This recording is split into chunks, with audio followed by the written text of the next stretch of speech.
Innallaha yumsikus samawati wal arda an tazula. Sesungguhnya Allah menahan dan memeliharakan langit dan bumi supaya tidak berganjak dari peraturan dan keadaan yang ditetapkan baginya. Wala in zalata, dan jika kedua-duanya ditakdirkan berganjak, in amsakahuma min ahadin min ba'di, maka tidak ada sesiapa pun yang dapat menahan dari berlaku demikian selain dari Allah. Innahu kana haliman ghafura. Sesungguhnya Allah amat penyabar lagi amat pengampun. Ayat menyatakan mengapa manusia perlu mentauhidkan Allah, menghapuskan syirik. Sekutu-sekutu tidak ada bagi Allah Subhanahu wa ta'ala. Kita boleh lihat pada kejadian alam ini, alam yang kita sebutnya Al-Kaun dalam Al-Quran, istilah terjemahannya jagat raya. Al-Kaun, selain daripada Allah semuanya Al-Kaun, selain daripada Allah. Langit bumi, istilah dalam Al-Quran Al-Kaun itu langit bumi. Sebenarnya langit bumi itu termasuk semua ciptaan Allah selain daripada zat Allah Subhanahu wa ta'ala itu sahaja. Ayat innallaha yumsikus samawati wal arda an tazula hinggalah seterusnya mengajak kita memerhatikan jagat raya ini, memerhatikan alam langit dan bumi.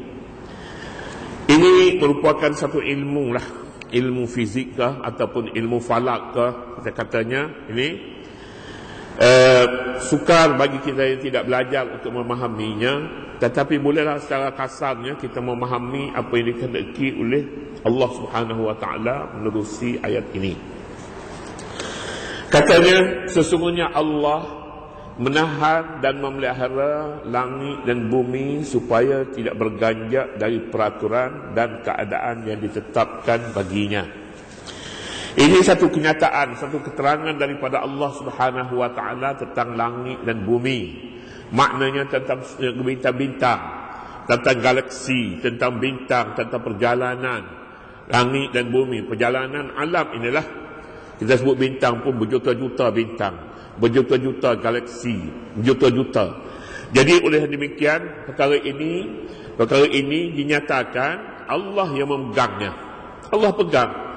Jika Allah Subhanahu wa ta'ala tidak pegang, dia akan berhimpun semua bintang-bintang ini pada satu tempat, dia menjadikan satu lunggukan bintang-bintang. Tetapi semuanya ini berjalan dengan baik disebabkan Allah yang memegang. Antara satu dengan lain dia tidak terlucut, dia punya tempat duduknya, burunya tidak terkeluar daripada garisan masing-masing. Allah menyatakan siapa yang boleh mengambil tanggungjawab ini jika Allah Subhanahu wa ta'ala biarkan alam ini, jagat raya ini terkeluar daripada garisan masing-masing. Siapa yang boleh menjaga? Tak ada siapa pun yang boleh jaga, tak siapa pun yang boleh mengawalnya. Jadi kalau begitu manusia ini kecil saja, mengapa manusia memilih sekutu-sekutu pada Allah yang terdiri daripada batu, kayu dan berbagai-bagai lagi? Hatta ada manusia memilih sekutu bagi Allah itu jin dan manusia yang sama ataupun lebih dhaif daripadanya. Mengapa?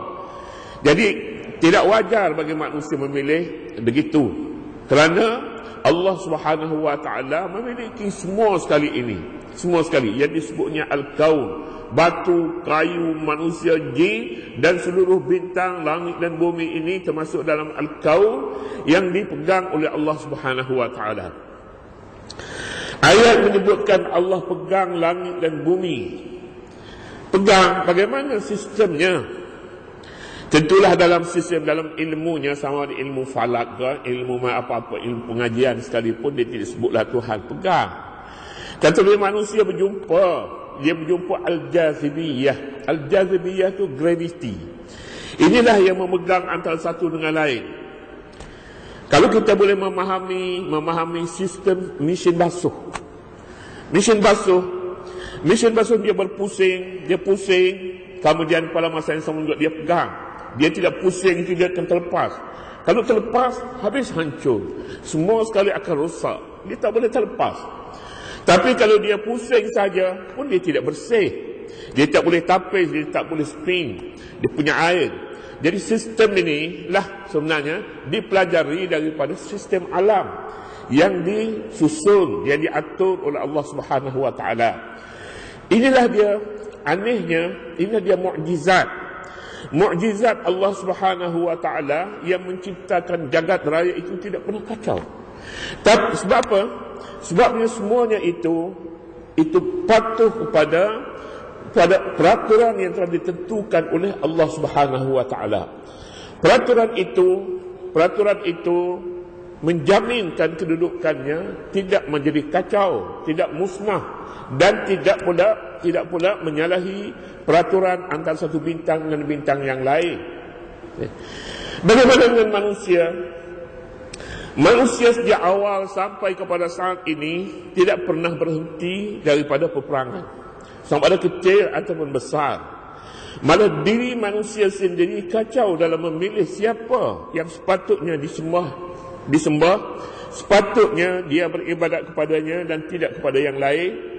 Kepada siapa? Manusia sejak awal sampai kepada hari ini tidak mengikuti peraturan yang ditentukan oleh Allah Subhanahu wa taala atau yang ditentukan oleh penciptanya sendiri. Justru itu kita dapati dalam dunia pada hari ini. Dunia hari ini al-fasad, kemusnahan, kerosakan berlaku di mana-mana sahaja. Sering berlaku kemarau panjang, berlaku hujan lebih daripada dikehendaki oleh manusia. Sering berlaku manusia bercakar sama sendiri. Sering berlaku banyak kemusnahan yang disebutnya pendek saja dalam istilah hadis, berlaku fitnah. Fitnah ini maknanya kacau bilau. Kita jangan ingat fitnah ni, fitnah surat khabar, fitnah berita, fitnah tidak, bukan itu saja. Fitnah ni sesuatu yang boleh merosakkan, seperti api, dia merosakkan, membakar benda-benda yang kering. Itu fitnah api. Fitnah pada manusia ialah sesuatu yang boleh mengancam keselamatannya. Itu namanya fitnah. Penyakit fitnah, kuman fitnah, banjir fitnah, kemalangan jalan raya fitnah.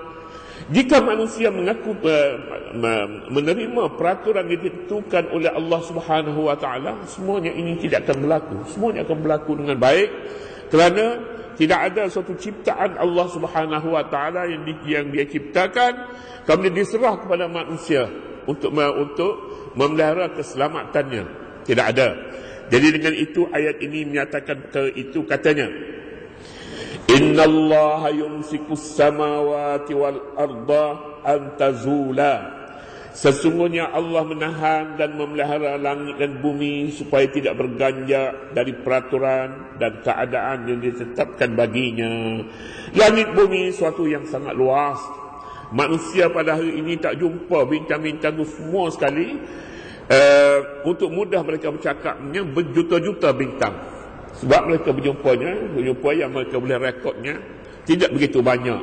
Tetapi semakin hari semakin berjumpa, semakin hari semakin berjumpa. Jadi kalau begitu jika hidup manusia ini hidup selama mana sekalipun, ilmu Allah Subhanahu wa taala masih luas. Tidak. Inna Allah yumsikus samawati wal arda an tazula. Allah memegang langit dan bumi antazula supaya tidak berganjak daripada peraturan dan keadaan yang ditetapkan baginya. Tazula maknanya zawal gelincir matahari. Sesuatu yang gelincir daripada garisannya namanya zawal. Matahari ketika dia tegak berdiri itu, ini waktu tahrim, tegak berdiri. Kemudian apabila dia gelincir sedikit, masuklah waktu zuhur. Itu namanya zawal. Iza zalatis syamsu, apabila gelincir matahari. Sekarang langit dan bumi tidak gelincir, tetap pada garisan yang ditentukan baginya. Tidak gelincir. Kalau gelincir wala inzalata, kalau dah gelincir seperti matahari gelincir daripada garisan tegaknya, kalau gelincir maksudnya waktu zuhur bagi manusia yang berada di bumi ini. Kalau begitu katanya, in amsakahuma min ba'dihi ahada, in amsakahuma min ahadin min ba'di, tak ada siapa pun yang boleh ditegakkan. Siapa boleh pegang bumi ini, boleh tarik balik bumi ini pada garisan asalnya. Siapa boleh tarik satu bintang saja supaya masuk ke dalam garisan asalnya. Jika tidak, maka semuanya akan gugur bertaburan, berjalan tanpa sistem. Jadi jika begitu, maka manusia tidak layak lagi hidup di bumi ini. Inilah dia mukjizatnya Al-Quranul Karim. Bila bercakap sedikit saja tentang bintang-bintang, tentang jagat raya, memang tepat dengan kehendak, dengan penemuan yang diperolehi manusia pada hari ini. Dan masih mereka menemui, dan apa yang mereka temui dari kebenaran itu tidak pernah bertentangan dengan kenyataan Al-Quranul Karim. Banyak ayat di dalam Al-Quran, ratus-ratus ayat dalam Al-Quran yang disebutnya i'jaz Al-Quran. I'jaz Al-Quran ini mu'jizat Al-Quranul Karim, mu'jizat ilmiah. Dia ada mu'jizat madiyah, mu'jizat benda, mu'jizat yang kita boleh lihat. Tapi mu'jizat ilmu, mu'jizat pengetahuan, cukup banyak di dalam Al-Quranul Karim. Tinggal lagi manusia belum sampai kepada peringkat itu. Belum sampai. Bila manusia akan sampai, manusia tidak mempunyai masa untuk mengkaji Al-Quran, tetapi manusia mempunyai masa untuk bertelaga, untuk berperang dan sebagainya. Sedangkan ilmu-ilmu ini sebenarnya memerlukan masa, memerlukan pengajian yang mendalam. Islam sejak daripada awal lagi, sejak awal, perkembangan ilmunya menumpukan kepada bidang ini pada asalnya. Oleh itu, universiti yang tertua di dunia, pusat-pusat pengajian di Baghdad pada suatu ketika dahulu, tidak mengajar murid-muridnya bagaimana membuat bom, bagaimana untuk berperang, tidak. Tetapi mereka tumpukan kepada kajian Al-Quran, menterjemahkan buku-buku dari bahasa asing kepada bahasa Arab, dan buku-buku itu sebahagiannya didapati lagi hingga sampai hari ini, dan ada di antaranya yang telah dimusnahkan oleh penjajah yang telah masuk Baghdad. Setiap kali penjajah masuk Baghdad, masuk Iraq, maka yang pertama sekali mereka tumpu ialah tinggalan-tinggalan ulama sebelumnya.